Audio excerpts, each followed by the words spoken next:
Before you ever made a conscious decision, decisions were made for you. Before you could speak, values were spoken into you.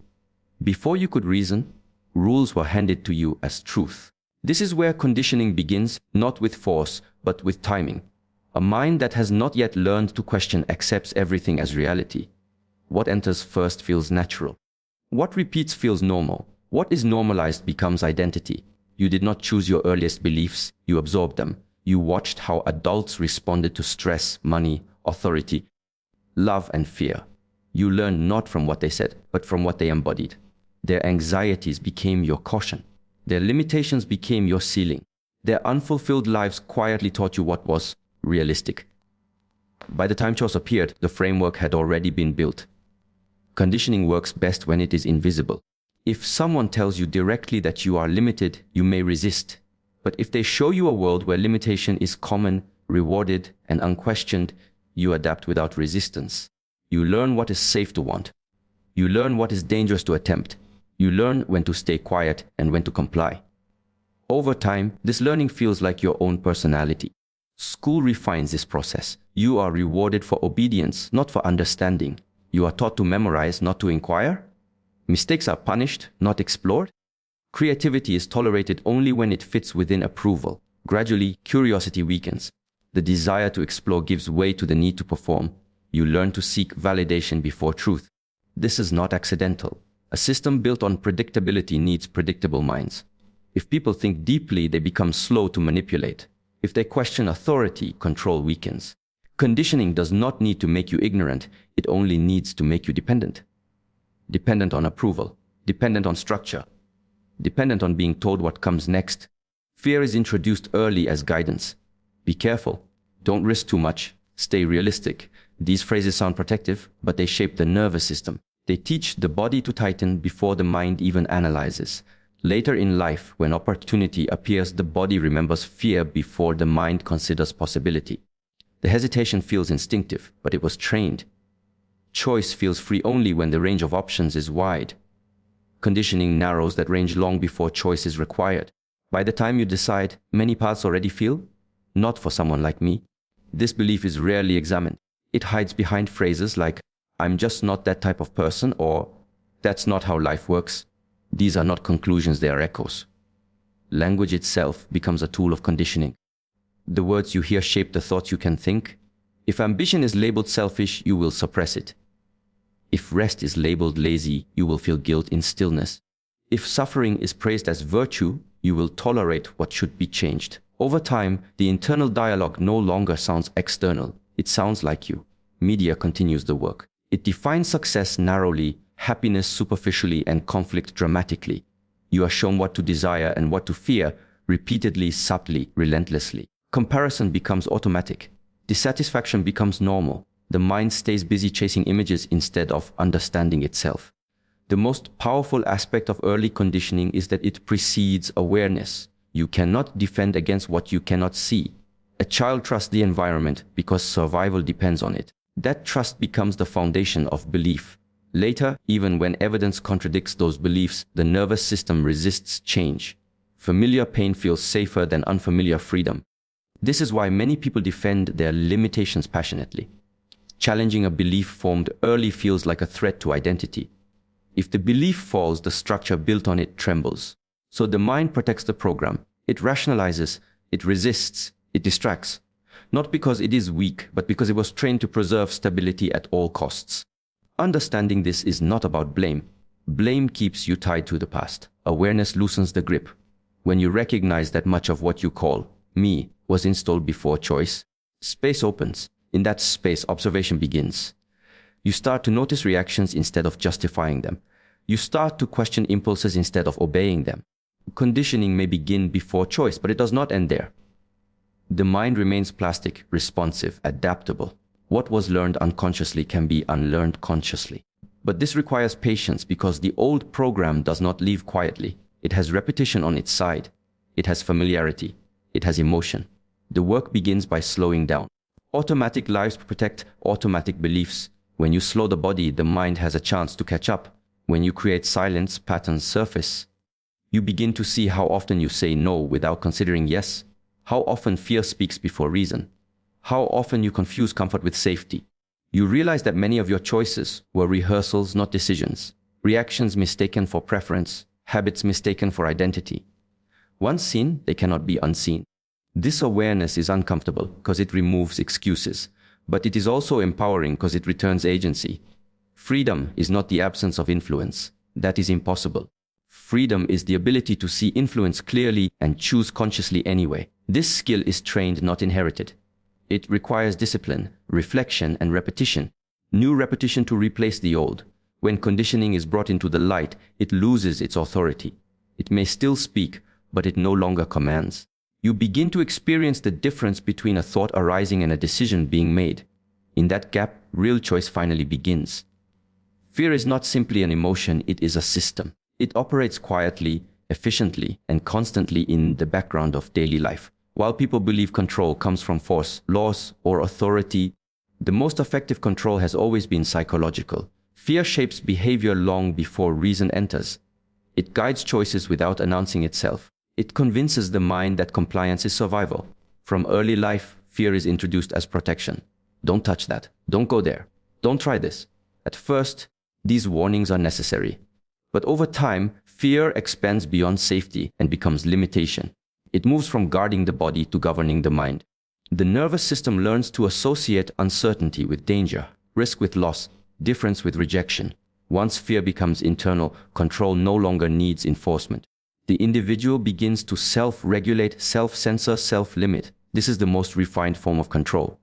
A fearful mind does not need to be restrained. It restrains itself. It chooses predictability over possibility. It chooses approval over authenticity. Fear narrows perception. When fear is active, the mind focuses on threats, not opportunities. Vision becomes short-term. The future is imagined as loss rather than potential. This is why fear is so effective. It collapses time. It keeps attention locked on immediate survival instead of long-term growth. Many believe fear motivates progress. In reality, fear only motivates movement away from pain, not toward truth. It produces avoidance, not mastery. A life guided by fear becomes reactive. Decisions are made to escape discomfort rather than to build meaning. Over time, this creates exhaustion because running from fear never leads to rest. Fear also distorts identity. When a person repeatedly avoids what challenges them, they begin to label themselves accordingly. I'm not confident. I'm not strong. I'm not good at that. These are not observations, they are adaptations. The identity forms around what fear has forbidden. The self shrinks to fit the safe zone. Social fear is one of the strongest chains. Fear of judgment, exclusion, or disapproval shapes behavior more than physical threat. Humans are wired for belonging. When acceptance feels conditional, conformity becomes survival. People say what is acceptable, not what is true. They follow trends they do not respect. They silence instincts that disrupt harmony. This creates a culture of quiet obedience, not because people agree, but because fear has taught them the cost of standing alone. Over time, even the desire to stand alone fades. The mind convinces itself that fitting in is freedom, that safety is happiness, that silence is peace. Fear is also reinforced through comparison. When worth is measured externally, fear becomes constant. Am I enough? Am I behind? Am I failing? This state of inner evaluation never rests. The mind stays occupied proving value instead of cultivating it. In this state, control is easy. A mind seeking validation is easily directed. The body remembers fear even when the mind rationalizes it. Past experiences, failures, humiliation, or punishment are stored in the nervous system. Later, when similar situations arise, the body reacts before thought forms. The heart tightens, breath shortens, muscles contract.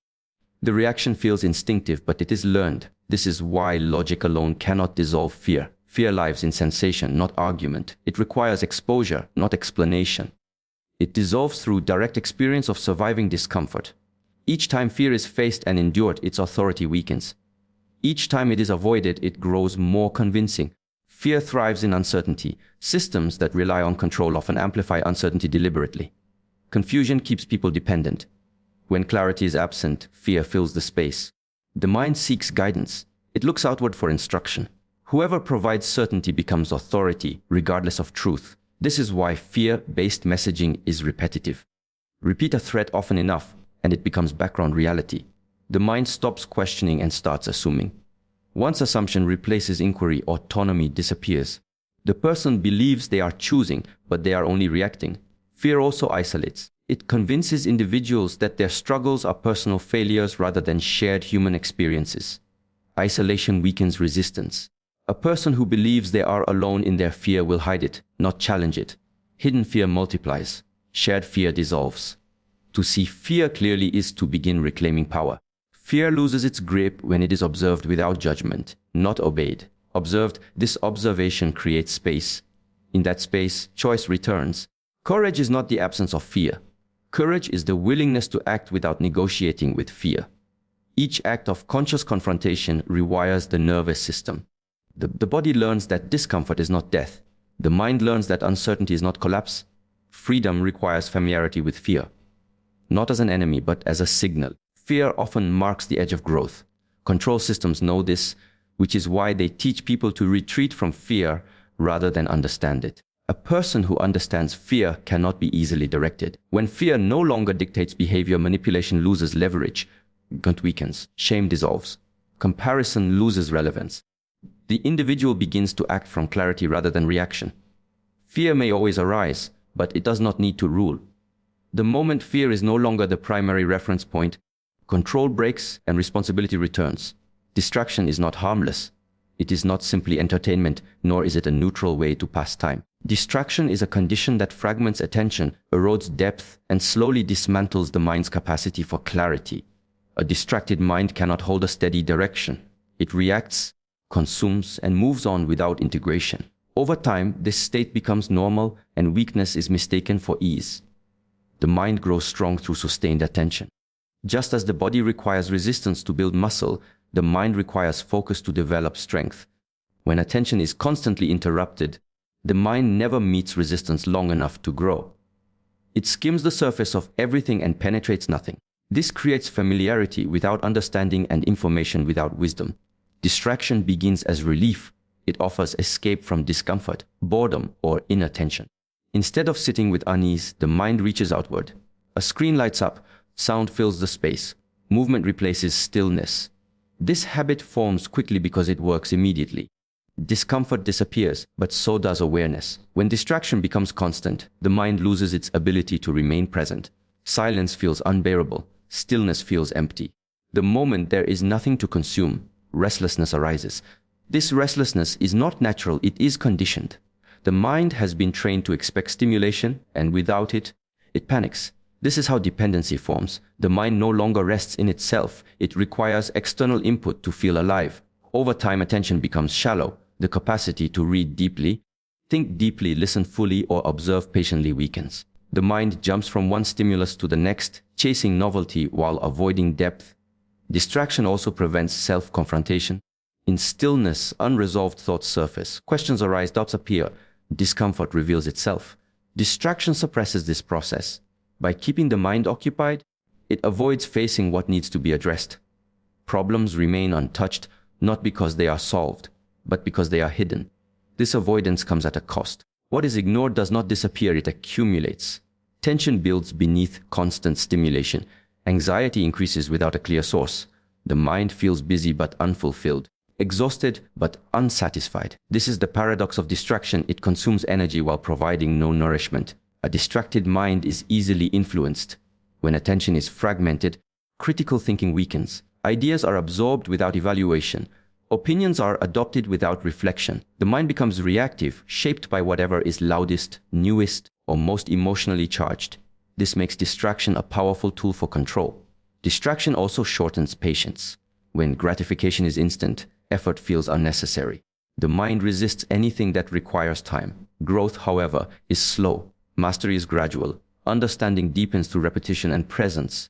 A distracted mind abandons the process before results appear. This creates a cycle of dissatisfaction. Without patience, nothing meaningful is built. Without meaning, the mind seeks more distraction. The more it consumes, the less fulfilled it becomes. The less fulfilled it feels, the more it seeks stimulation. This loop keeps the mind busy but directionless. Distraction reshapes identity. When attention is scattered, the sense of self becomes unstable. The mind borrows emotions, desires, and beliefs from whatever it engages with. One moment inspired, the next discouraged. One moment confident, the next doubtful. Without sustained focus, there is no continuity. The body reflects this state. Breathing becomes shallow. Posture collapses. Energy fluctuates unpredictably. The nervous system remains overstimulated yet under-rested. True rest requires presence, not passivity. Scrolling is not rest. Noise is not recovery. The body remains alert, waiting for the next input. Clarity emerges in absence, not accumulation. When distractions are removed, the mind initially resists. It searches for stimulation. It invents reasons to escape. This resistance reveals dependence. But if one remains still, something shifts. The mind begins to settle. Thoughts slow. Sensations sharpen. Awareness expands. In this space, insight arises naturally. Patterns become visible. Priorities reorganize themselves. What truly matters separates from what merely occupies time. This is why distraction is encouraged. It prevents this clarity. A clear mind is difficult to manipulate. A focused individual cannot be easily redirected. Reducing distraction is not about deprivation. It is about reclaiming attention. Attention is life's most valuable resource. What you give attention to grows. What you ignore weakens. When attention is reclaimed, the mind regains strength. It becomes capable of sustained effort, deliberate choice, and inner stability. Stillness trains presence. Focus trains discipline. Silence trains awareness. These are not passive states. They are demanding. They require commitment. But through them, the mind reclaims its natural power. A mind that can remain undistracted can observe without reacting, act without rushing, and rest without escaping. In such a mind, clarity becomes stable and strength returns. Responsibility is often misunderstood as burden. It is associated with pressure, obligation, and restriction. Many resist it, believing that freedom exists in the absence of responsibility. But this belief is one of the deepest deceptions. Without responsibility, there is no control. Without control, there is no freedom. What feels light at first eventually becomes confinement. From early life, responsibility is introduced as something imposed.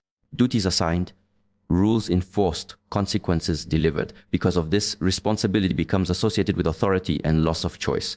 The mind learns to avoid it, to delay it, to shift it onto others. Blame becomes a refuge. Excuses become shelter.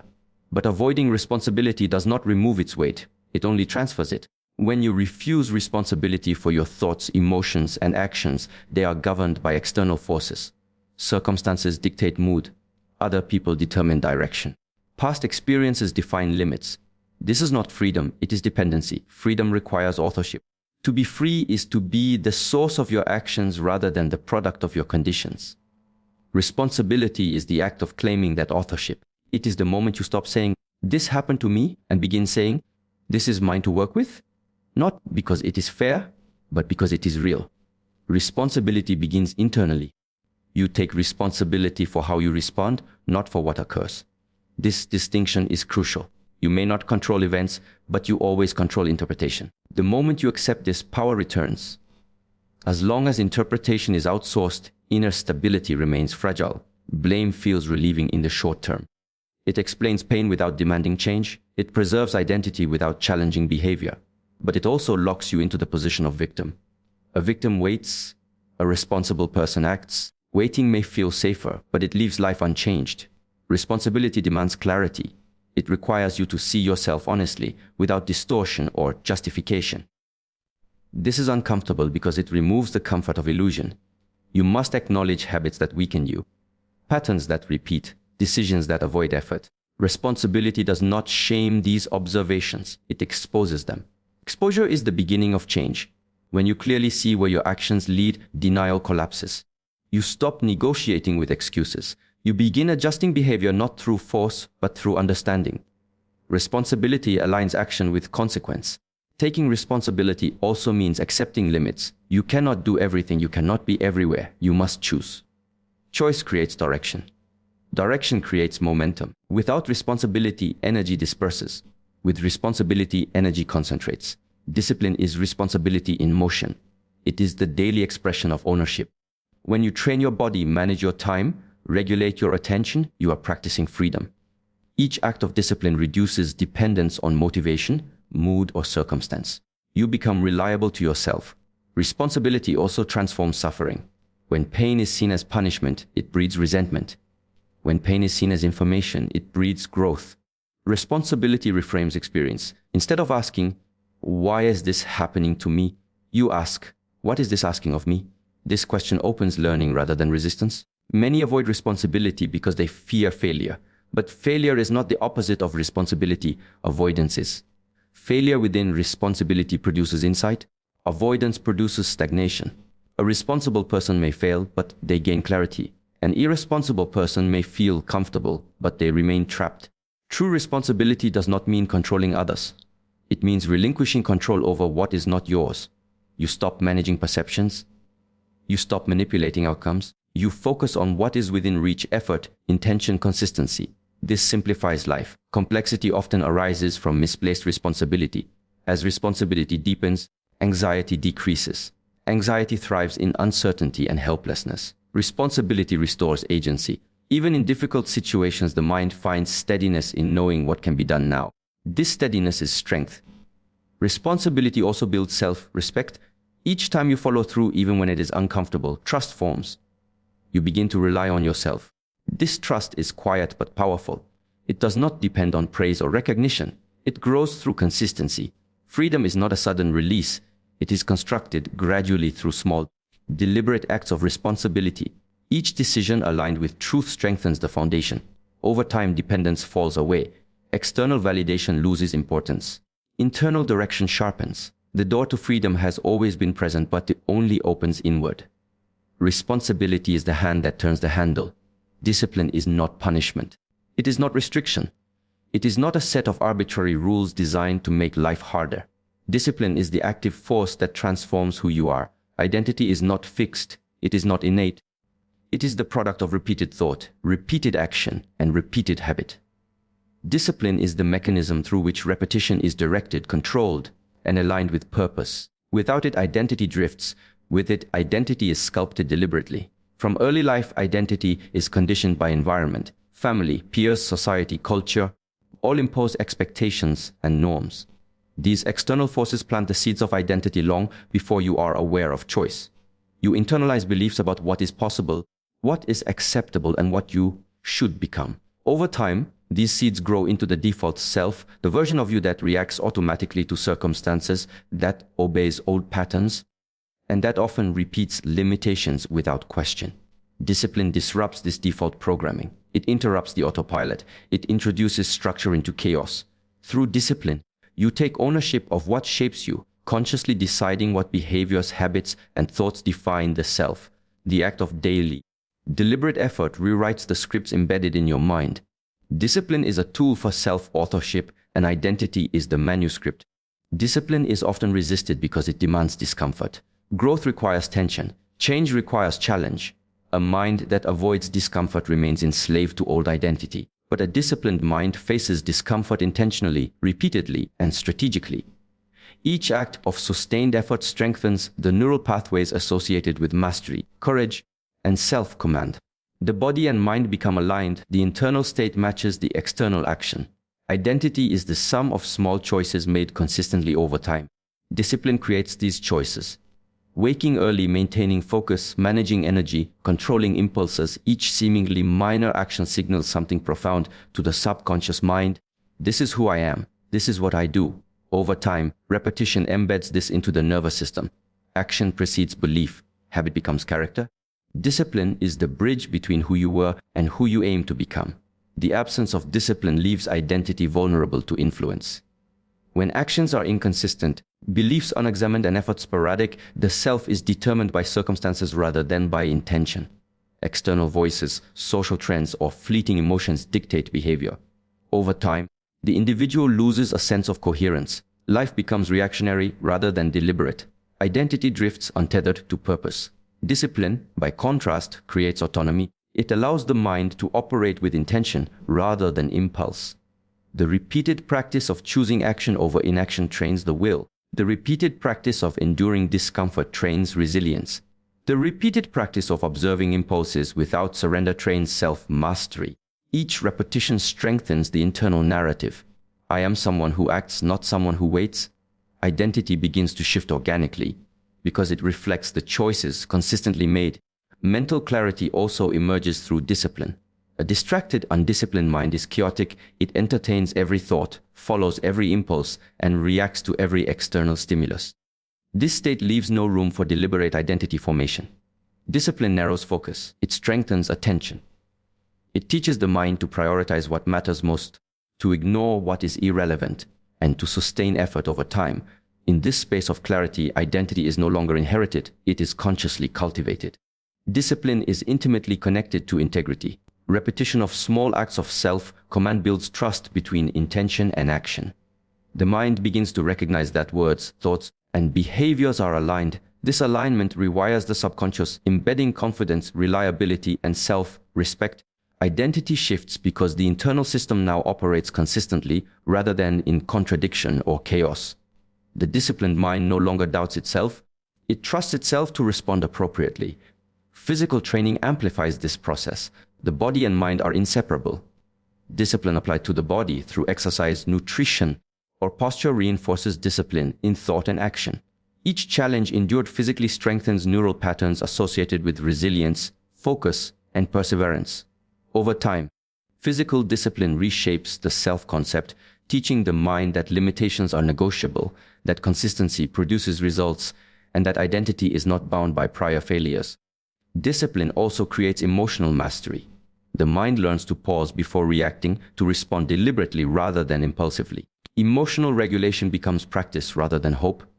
Anger, fear, and desire are observed and guided rather than allowed to dominate. This steadiness becomes part of identity.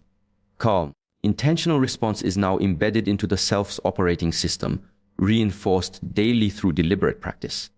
The process of reprogramming identity is neither fast nor glamorous. It is repetitive, slow, and often invisible to others. Early efforts may feel tedious or insignificant. Change occurs at a cellular, neural, and psychological level. What was once automatic, the avoidance of discomfort, the surrender to impulse, the reliance on external validation, is replaced with intentional behavior, self-guidance, and internal authority. Over time, the old identity dissolves, replaced by the self that discipline has carved. Discipline transforms priorities. When consistency becomes central, short-term pleasure loses authority over long-term gain. The mind begins to value effort over reward, process over outcome, and mastery over approval. These shifts ripple through every decision, reinforcing identity with each deliberate choice. Habits become character. Habits shape perception. Perception shapes belief. Belief shapes reality. Discipline is the tool that guides this entire cycle. Through discipline, identity becomes self-authored. The individual moves from reaction to response, from imitation to innovation, from habit to purpose. Each act of control strengthens self-trust. Each repetition replaces old programming. Each challenge faced and endured teaches the mind that limitations are provisional. Over time, who you are becomes a reflection of what you consistently choose to do rather than what was imposed upon you. Awareness is the doorway to freedom. It is the light that illuminates what has been hidden, the lens that exposes what has been operating in the shadows, and the force that separates reaction from choice. Without awareness, the mind drifts, tethered to habit, expectation, and conditioning. Chains are invisible until they are seen. Awareness is the moment of recognition, the point at which illusion loses authority and the individual begins to reclaim autonomy. From birth, the human mind is shaped by external forces, family, society, culture, and circumstance. These influences instill beliefs, behaviors, and patterns long before conscious thought can intervene. Over time, the programming becomes automatic. Decisions feel instinctive rather than chosen. Desires feel inherent rather than implanted. Fears feel natural rather than learned. Chains form not through visible restraints, but through invisible repetition, constant reinforcement, and normalized expectation. Awareness is the act of observing these patterns without judgment. It is the discipline of noticing thought, behavior, and emotion as they arise, rather than being swept along by them. To be aware is to step outside of the automatic flow and witness it. This witnessing reveals the subtle ways in which you have been guided, limited, and constrained. Patterns that once seemed inevitable now appear as choices imposed upon you, often before you even understood that choice was possible. Many live their entire lives without noticing the chains. Habits, fears, and conditioned beliefs are assumed to be identity. Emotional reactions are mistaken for truth. Desires are assumed to be genuine while they may be echoes of external influence. Without awareness, the mind is captive to its own assumptions. The illusion of freedom persists, while actual freedom remains out of reach. Awareness begins with attention. The mind must pause long enough to examine itself. Silence, stillness, and reflection are essential because distraction and noise conceal the mechanisms of control. In the absence of distraction, the patterns of thought emerge clearly. Reactions that once felt involuntary reveal themselves as programmed responses. Fear, anger, desire, and doubt are seen not as reality, but as mechanisms designed to guide behavior in predictable directions. This recognition is uncomfortable. Awareness does not flatter, it exposes. It shows where the self has ceded power, where action has been reactive rather than deliberate, and where judgment has been borrowed instead of chosen. Yet this discomfort is necessary. Chains cannot be broken while they remain unseen, and only through honest observation can liberation begin. Awareness also creates the space for choice. Once a pattern is recognized, it can be questioned. Once a fear is observed, it can be addressed. Once a habit is exposed, it can be altered. Observation transforms automaticity into deliberation. What once ruled unconsciously now becomes subject to conscious evaluation. This is the point at which power returns to the individual. Chains lose their strength when they are understood. The mind resists awareness at first. It is conditioned to defend its comfort. Long-held beliefs, repetitive behaviors, and habitual emotions feel familiar even when they limit. Recognition creates tension because it challenges identity and exposes dependence. But resistance is temporary. Repeated observation weakens the instinct to obey old patterns. Awareness becomes practice. The mind learns to witness without reaction. Clarity grows and the power of the unseen diminishes. Awareness extends beyond thoughts and emotions into environment and relationships. One becomes conscious of influence, of how other people, media, and culture shape perception and desire. What seemed normal or inevitable is revealed as structured, deliberate, and often self-serving. Chains are rarely imposed directly, they operate through suggestion, imitation, and subtle reinforcement. Awareness detects these forces, making them negotiable rather than controlling. With awareness, fear loses its authority. The things that once compelled action through dread are recognized as learned responses rather than immutable truths. Anxiety, shame, and guilt no longer hold unquestioned sway. Decisions are made from observation rather than compulsion. The mind transitions from a state of reactivity to a state of choice. Control shifts inward. Awareness is cumulative. Each moment of attention strengthens the capacity for further insight. Patterns become more visible, impulses more observable, and the mind more resilient to manipulation. Over time, the habit of observation embeds itself into the nervous system. Reflexive reaction is replaced by conscious response. The individual is no longer a passive recipient of programming, but an active architect of self. This process also cultivates self-respect. Recognition of influence, patterns, and habitual limitation empowers the individual to reclaim authority. Each acknowledgement of a chain broken, each instance of insight applied, reinforces agency. Awareness is not abstract. It manifests as action, decision, and alignment with values. Chains are cut not because force is applied, but because understanding renders them ineffective. Awareness also refines perception of reality. The mind begins to distinguish between inherited belief and genuine conviction, between fear imposed externally and fear internalized, between desire shaped by conditioning and desire arising organically. This clarity is essential because freedom requires accurate discernment. Liberation is not possible in ignorance. The chain of illusion remains until the mind sees it fully. Importantly, awareness fosters patience. The process of recognizing, understanding, and transforming internalized patterns is gradual. Chains cannot be broken in a moment. They dissolve incrementally through sustained attention, repeated observation, and consistent reflection. Each act of awareness strengthens the capacity to see more clearly, respond more deliberately, and live more intentionally. Through awareness, life itself becomes a tool for liberation. Every interaction, every challenge, every impulse becomes material for observation and insight. Even discomfort is no longer something to escape, but something to examine. Patterns emerge, choices expand, and the mind learns to act from clarity rather than compulsion. In this state, the chains of conditioning, fear, distraction, and limitation begin to weaken because their authority relies entirely on remaining unseen